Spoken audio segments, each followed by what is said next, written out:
In the first year of Belshazzar, king of Babylon, Daniel had a dream, and visions passed through his mind as he was lying in bed. He wrote down the substance of his dream. Daniel said, "In my vision at night I looked, and there before me were the four winds of heaven churning up the great sea. Four great beasts, each different from the others, came up out of the sea. The first was like a lion, and it had the wings of an eagle. I watched until its wings were torn off, and it was lifted from the ground so that it stood on 2 feet like a human being, and the mind of a human was given to it. And there before me was a second beast, which looked like a bear. It was raised up on one of its sides, and it had 3 ribs in its mouth between its teeth. It was told, 'Get up and eat your fill of flesh.' After that I looked, and there before me was another beast, one that looked like a leopard, and on its back it had 4 wings like those of a bird. This beast had 4 heads, and it was given authority to rule. After that, in my vision at night I looked, and there before me was a 4th beast, terrifying and frightening and very powerful. It had large iron teeth. It crushed and devoured its victims and trampled underfoot whatever was left. It was different from all the former beasts, and it had 10 horns. While I was thinking about the horns, there before me was another horn, a little one, which came up among them, and 3 of the first horns were uprooted before it. This horn had eyes like the eyes of a human being, and a mouth that spoke boastfully, and as I looked, thrones were set in place. And the Ancients of Days took his seat.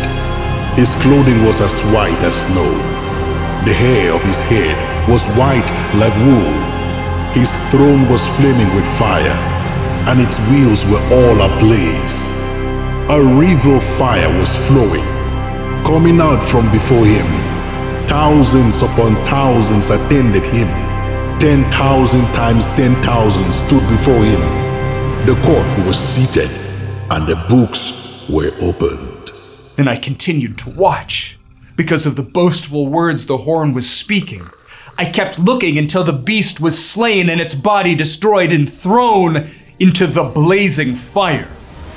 The other beasts had been stripped of their authority, but were allowed to live for a period of time. In my vision at night, I looked, and there before me was one like a son of man, coming with the clouds of heaven.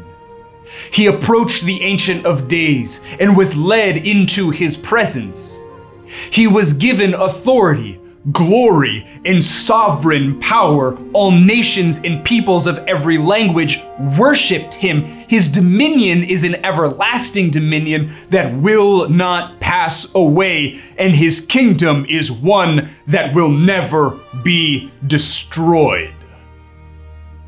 I, Daniel, was troubled in spirit, and the visions that passed through my mind disturbed me. I approached one of those standing there and asked him the meaning of all this.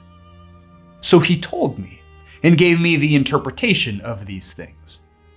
The 4 great beasts are 4 kings that will rise from the earth, but the holy people of the Most High will receive the kingdom and will possess it forever. Yes, forever and ever.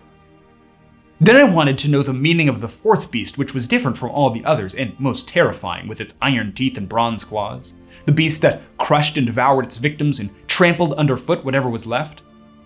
I also wanted to know about the 10 horns on its head and about the other horns that came up, before which 3 of them fell. The horn that looked more imposing than the others and that had eyes and a mouth that spoke boastfully.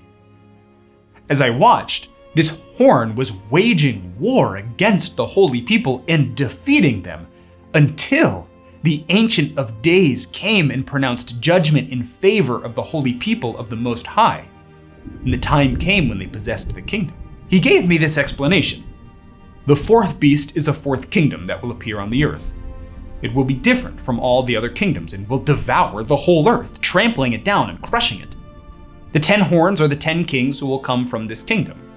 And after them, another king will arise, different from the earlier ones. He will subdue 3 kings. He will speak against the Most High and oppress his holy people and try to change the set times and the laws. The holy people will be delivered into his hands for a time, times and a half time. But the court will sit, and his power will be taken away and completely destroyed forever.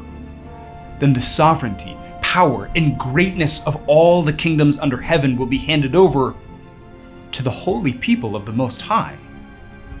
His kingdom will be an everlasting kingdom, and all rulers will worship and obey him. Yes, this vision is as shocking as it sounds. Daniel reveals that not only will all earthly kingdoms rise and fall, because Babylon will fall, but one kingdom will remain. God's everlasting kingdom, filled with God's everlasting people who so closely associate with him that it will be hard to distinguish between the two.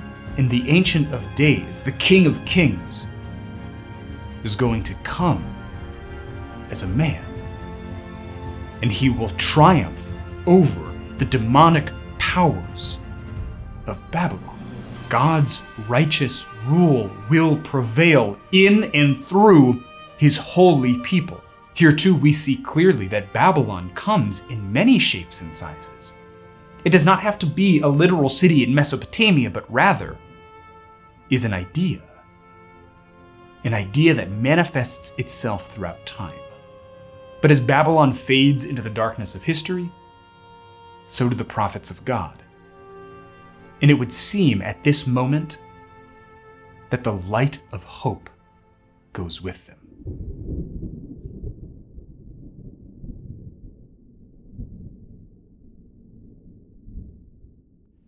Hey, thank you so much for choosing to explore with us over on Bible Unbound. This was an excerpt from a much longer video called The Complete Story of Babylon, which you can go find over on the channel. If you want to learn more about Babylon or Daniel, I encourage you to go watch the whole thing.